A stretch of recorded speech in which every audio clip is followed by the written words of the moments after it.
So mga kaibigan, sa naging laban nga po ng Creamline Cool Smashers kontra dito sa kupunan ng Next Lead mga kaibigan, nakita naman natin kung paano tinapos ng CCS sa loob lamang ng 3 set ang game. So far, ang ganda ng starting 6 lineup ng Creamline Cool Smashers, may maayos po talaga na rotasyon.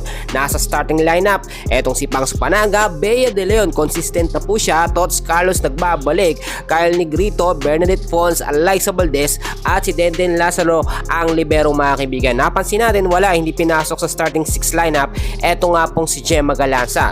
So nakita natin mga kaibigan, set 1, dito po ang ganda na agad ng ofensa at depensa ng Creamline Cool Smashers.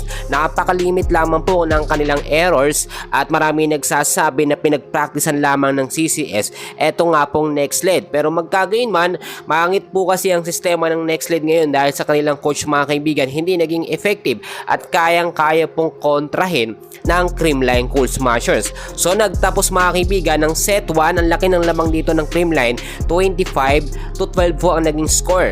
Pagdating naman ng set 2 mga kaibigan, dito nagkaroon ng sunod-sunod na time out ang Next Lead mga kaibigan.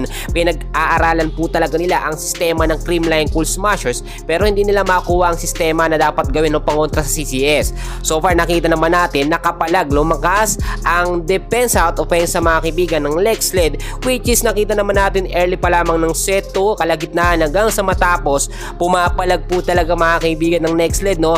Pero nagtapos pa rin, no? Ang final score sa set 2 sa 25-21 po mga kaibigan. Panalo po dito ang Creamline Cool Smashers. At eto nga po, sa set 3 talagang hindi na pinagbigyan ng CCS ang Next Lead. Kapag kasi nagsunod-sunod ang panalo ng Creamline, napakahirap na pong habulin yan.